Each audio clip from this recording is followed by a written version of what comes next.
हिते न ठहंदियूं आहिनि हिते सभु जेके आहिनि मिसे पढ़ियल लिखियल माण्हू आहिनि हिते हिन ॻोठ में कुझु पोइ इहो कॾहिं खां ख़तमु थी वियो?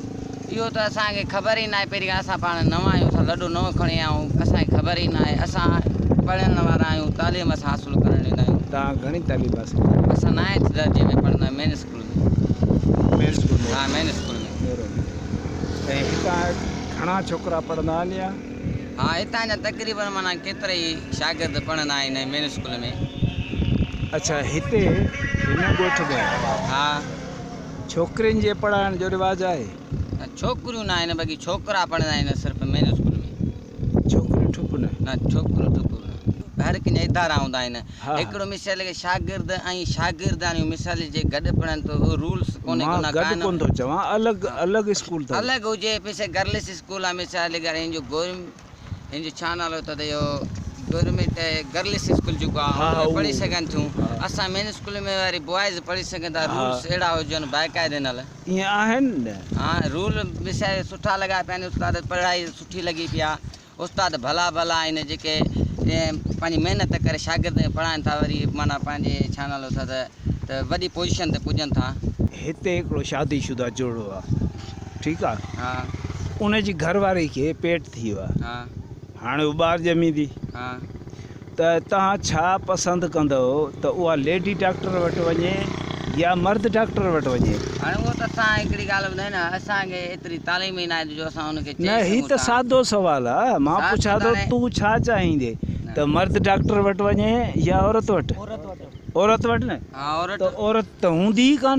तव्हां पढ़ायूं ई कोन, मूं पढ़ायूं ई कोन, असां सभिनी पढ़ायूं ई कोन औरतूं। पोइ मर्द डॉक्टर कंदा न? ॿुध न, उहो त हाणे हिकिड़ी ॻाल्हि हुकूमत जे हथ में आहे न।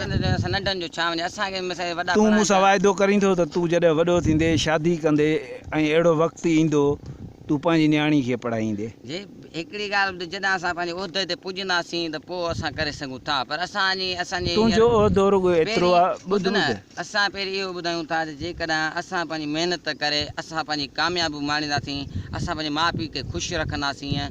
जेकॾहिं हुननि असांजे हींअर थोरा कनि था, असांजो कमु आहे त हुननि जा थोरा लाहिण। हींअर असांखे जेको ख़र्च पाणी जेको ॾियनि था त असां सुभाणे हुननि खे माना ख़र्च पाणी ॾींदासीं। उते सहूलियतूं आहिनि, फ्री में तइलीम आहे, फ्री में तइलीम आहे। असांजे हथ में आहे, ठीकु आहे। हर तव्हांजे हथ में, हर मां मना थो हर कुझु तव्हांजे हथ में आहे, ठीकु आहे। पोइ तव्हांजो हुकुम मिसाल जी ॻाल्हि आहे त तव्हां सहूलियत ॾियो शागिर्दनि खे, हर कुझु मुहैया करियो। हींअर मिसाल जी ॻाल्हि सहूलियतूं आहिनि। कहिड़ियूं सहूलियतूं मां तव्हांखे ॿुधायां थो, ठीकु आहे। जेकॾहिं 9th में असां पेपर ॾियण था वञूं त हुते तव्हां पुलिस छो था मोकिलियो? छा लती बि न चए अखर पढ़ल जो ॿिया वर्क सभु तूं विसार अंदरि गुज़ार पना पढ़ंदे केतिरा, ठीकु आहे। त हू चयो थियणो त हिकु माना अलाह जे अखर ई मुंहिंजे लाइ काफ़ी आहे, ॿी शइ मुंहिंजे लाइ कान्हे काफ़ी। ॾियो ख़बर तव्हांजे ख़्याल में हिन सही ॻाल्हियूं ॻाल्हायूं आहिनि या गड़बड़ कई अथसि? सही आहे, सफ़ा सही आहे। हा, सफ़ा सही हुन सां न ज़िद न कर न, ज़िद छा हाणे सफ़ा सही आहे। तव्हांजे ख़्याल में हिन सफ़ा सही ॻाल्हियूं कई?